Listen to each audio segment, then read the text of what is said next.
So I was thinking about this. What would make this Lent an awesome Lent? Like, what would make it like not just a very good Lent?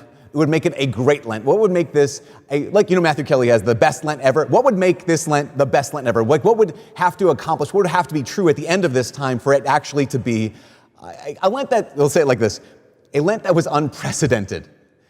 It could be a situation, right, where I removed all the vices, right? Like, so I drilled it down. Here's the things in my life that I just need to get rid of, and you did it. That would be awesome. That'd be a very good Lent. It could be a Lent where maybe you needed to increase your prayer, and by the end of 40 days, you had increased your prayer. Well done. Gold star. Good Lent. Maybe it was a thing where you needed to have a more generous heart, so you did the almsgiving thing, and that was awesome. Super good. High five. A for the day. Those would be really great things. All of those things would be really good. But there's one thing I think that would, again, make this Lent unprecedented. And it would transform, I think it would transform, if we did this one thing, it would transform not just the next 40 days, I think it would transform the next 40 years. In order to understand what it is, I think we have to go back to the first Lent. It's not really technically the first Lent, but we have 40 days of this wilderness journey, and the Israelites, they had 40 years. It was a little longer for them. But remember the story, how the story goes. The Israelites they're slaves in Egypt for 400 years. And at one point, God sets them free. He fights for them, and they're set free. They're brought to Mount Sinai, and there, God says, okay, here's what's going to happen. You're going to go up from here, and you're going to go into the promised land. You're going to go up from here, and you're going to take the land. And don't worry about it. I'll be with you. And what happens? They send scouts, and they say, no, we can't take the land. There's too many of them. They're too big, and we can't do it. And imagine God saying, yeah, you're right. You can't. But I can. I mean, I imagine God at this point saying, you're right, 100%. You cannot take the land. I can do it. Remember, when you were slaves to the world superpower of Egypt, who fought for you? I fought for you. Who defeated all the gods of Egypt? I defeated all the gods of Egypt. Who? All you had to do was one night stand there and eat some lamb and some unleavened bread, and I set you free. Who did that? I did that. Like, you don't have to do any of these things. All you have to do is one thing, and this is the key. All you have to do is one thing. And that one thing is all you have to do is trust me. That's it. But they didn't, right? And so what did God do? He brought them into the wilderness for 40 years. Why? So that in the space of 40 years, every one of them would know, this is true, I can trust him. So what did he do? He brought them into the wilderness, and every day he showed them his presence. Every day he gave them his provision. Every day he gave them his protection. Honestly, his presence was there, right? The pillar of fire by night, pillar of cloud by day. His provision was there, feeding them every single day with manna. And his protection was there, basically saying, listen, go into the wilderness. I will be with you. I will feed you. I will lead you. I will guide you. I will guard you, all for one purpose. And that purpose is, at the end of this time, you're going to know this thing that you don't yet believe. And that one thing is, you can trust me. You know, I think it's so interesting that right away, the Israelites, they failed, right? Because they made what? They made the golden calf. We all know this story, that they make this golden calf and they say, hear, O Israel, this is the Lord your God who set you free from slavery. And you can almost hear the people of Israel being like us, saying this, okay, God, we'll trust you if. We'll trust you if we can tame you. We'll trust you if we can tame you. And God demonstrates over the course of those next 40 years that you don't know my heart, because my heart, the heart of God, is untamed. And the heart of God is untamable. And I believe that's one of the things that the Lord is doing these next 40 days for us.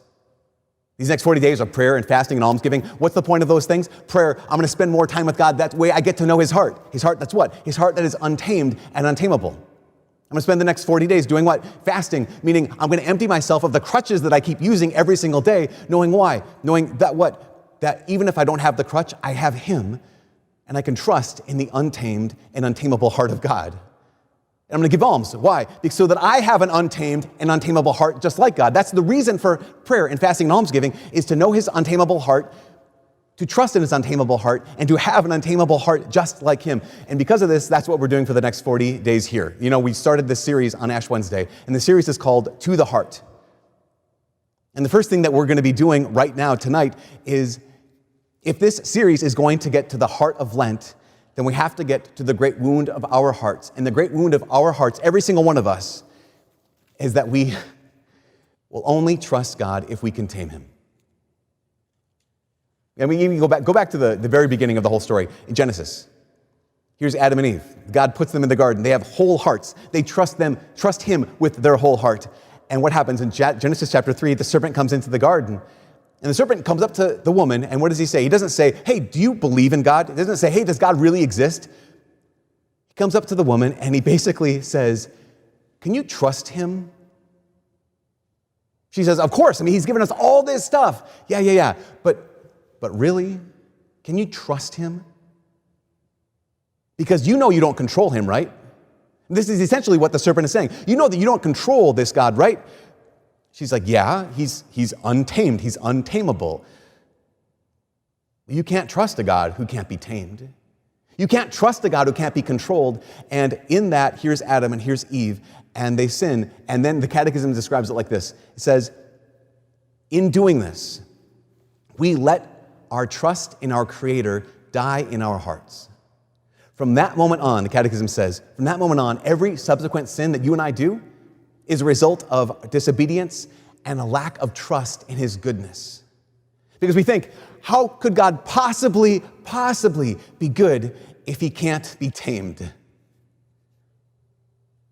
So what we need to do with these next 40 days is we need to get to the heart. But here's the question, how do we get to the heart? Because I don't know about you, but sometimes my brain comes up with so many obstacles, so many oppositions, so many arguments against actually trusting in the untamed and untamable heart of God that I need something else to get to the heart. And so I think what gets to the heart maybe better than anything else, at least for me, are stories.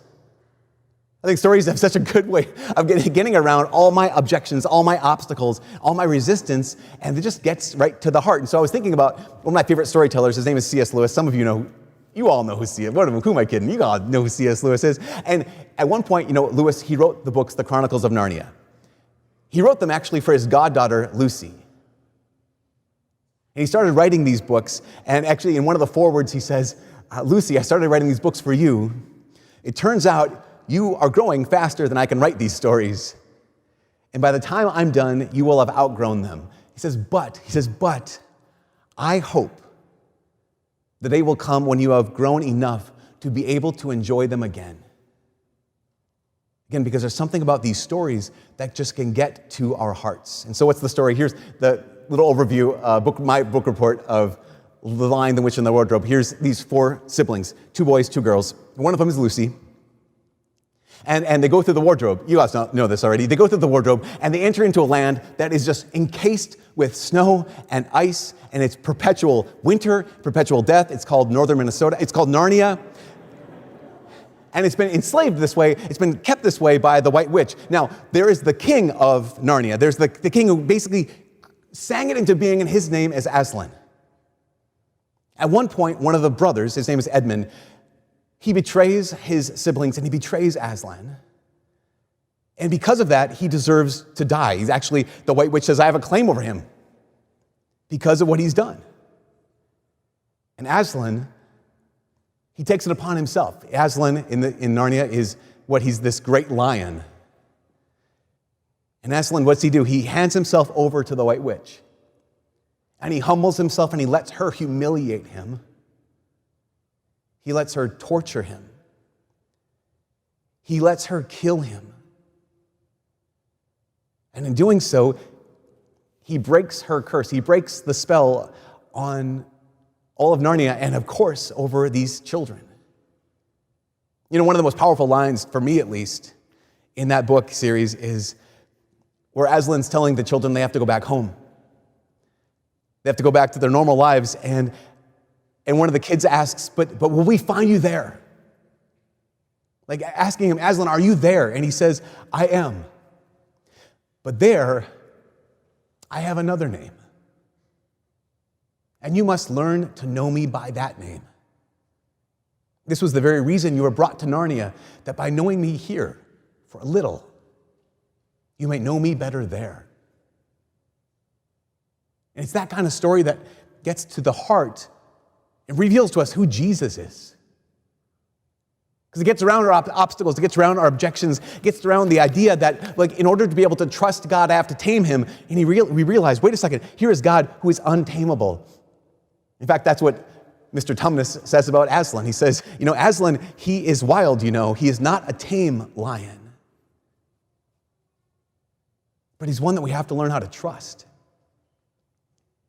And I think a lot of us, maybe we struggle to trust in God's mercy. I imagine a lot of us tonight, we truly struggle to trust in God's mercy. You know what God's mercy is? God's mercy is his love for us when we need it the most and deserve it the least. That's what God's mercy is. God's mercy is his love for us when we need it the most and deserve it the least. And we have to ask the question, do I trust in that? Do I trust when I deserve God's mercy the least, that he wants to give it to me the most? Because that's one of the big steps for all of us, to be able to trust that. But we also need to trust something else. We also need to be able to trust God's justice. Here tonight, this is the challenge. Not simply to trust God's mercy, but to also trust his justice. So as you know, the first reading is from the book of Genesis. It's Noah's Ark, the flood. And I imagine a lot of us, if you're like me, you heard the story when you were a kid, so you used to think this was a kid's story. Like, of course it's a kid's story. There's a big boat, there's animals, there's rain, there's a rainbow, and then you become an adult and you're like, wait a second, everyone died? This isn't a kid's story. What the heck why did my parents tell me the story when I was growing up? It's one of those kind of situations where we can look at this as adults and say, wait. This is God? Like, this is like the God, the same God who said you can trust me in my mercy, is also saying you have to also trust me in my justice. Because here's the reality, is we all have to be willing to trust God, a God who is not tame. We have to all be willing to be able to trust God's mercy, but we have to also be able to trust God's justice, because here's the thing. God is revealing in this story, he's revealing that he is not like the other gods. He's not like the gods of the Greco-Roman world. He's not the gods of the Babylonian world or the Near East. All of those gods, you probably know the stories, all of those gods, they were powerful, they were immortal, some of them were beautiful, but none of them were good. None of them were just. All of them were erratic. They're all unpredictable. They're all volatile. They're all fickle. And here's God who's saying, I'm none of those things. I'm one, and I'm good. I am untamable, but I'm just. Just a few chapters after what we heard today in Genesis, there's the story of Abraham. And the story of Sodom and Gomorrah, another story where there's these two cities that are destroyed. And so we get to wonder, like, wait a second, everyone's bad there? Now, here's what happens. You probably know the story. Abraham's looking out over the city of Sodom and Gomorrah, and God says, I'm going to destroy it because all the wickedness that's there. And Abraham has the little, auctioneer thing with God where he's like, so I hear 40, 50 people, here 40 people, 30 people. And, he tries to barter God down. And God essentially says, listen, if there's even one righteous person in that city, I won't destroy it. Why? Because I'm just. I won't destroy a city, even if there's one just person, even if there's one innocent person, I will not do that. Why? Because I am not tame. I am not controllable. But I am good. Question, do we trust that? That God is not tameable? That he is just? Because here's the thing, without justice, God ceases to be good. Without justice, mercy is simply nothing more than permissiveness. And maybe that's fine if I'm the one who's guilty, right? Totally, that's fine. If I'm the one who's guilty, I don't necessarily need God to be just. What happens if you're the one who's been hurt? What happens if someone you love is the one who's been hurt? Then every single one of us, we want our judge to be just. Because we know that a judge cannot be good unless they're just.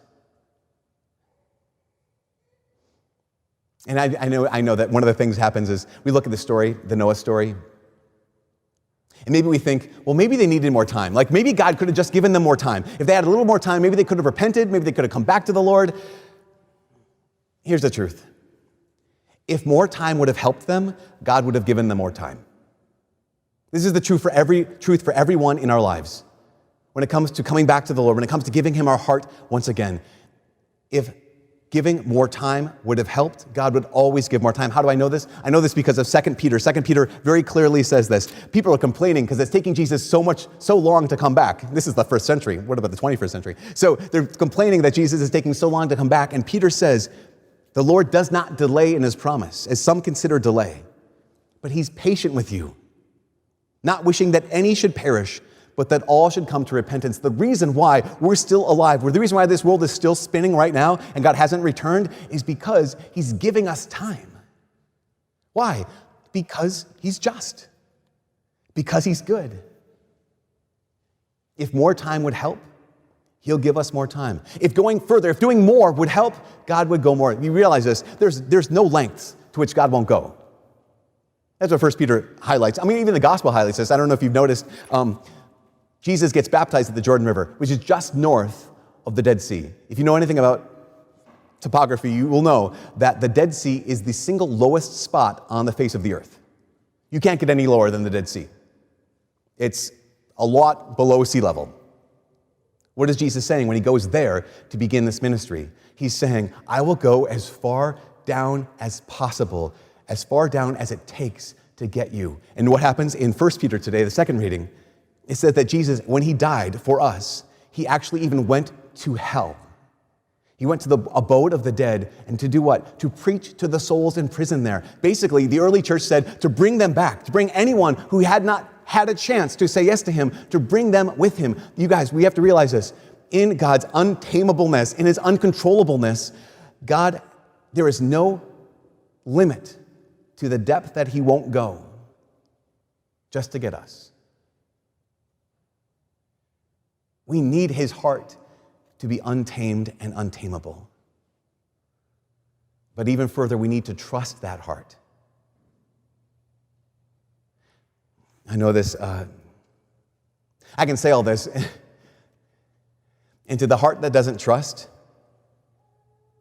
no explanation is sufficient. But to the heart that does trust, no explanation is necessary. To the heart that doesn't trust, no explanation, no amount of proof will suffice. But to the heart that does trust, no more explanation is needed. And this is the last thing. Because God has revealed his heart to us, even in the story of Noah. What we heard today was Genesis chapter 9. But before all this started, in Genesis chapter 6, it says this, it says, the Lord looked out over the world that he had made, and he saw that there was so much wickedness in the heart of man. And here's what it says, and it grieved him to the heart. This first step in the series reveals what? It reveals that God is grieved to the heart. By what? By loving us so much that our choices actually matter to him. Think about this. This is the God that we come to worship tonight. He loves us so much that his heart can be grieved because our choices actually matter to him. He has made his heart, in a certain sense, woundable because of how deeply he has taken us to his heart. In the Narnia books, at one point, Susan learns that Aslan is a lion, and she says, oh, I didn't realize he was a lion. I thought he was a man. And she asks the question, is he quite safe? I shall feel rather nervous about meeting a lion. And the response is, safe? Who said anything about safe? Of course he isn't safe. But he is good. And this is our God. We approach him, this isn't safe. Because he is not safe. He keeps drawing us to the heart and to his heart. And yet that heart is not safe. God's heart is untamed and untamable. But we can trust him. Because he is not a tame lion. Our God is not tame. but he is good.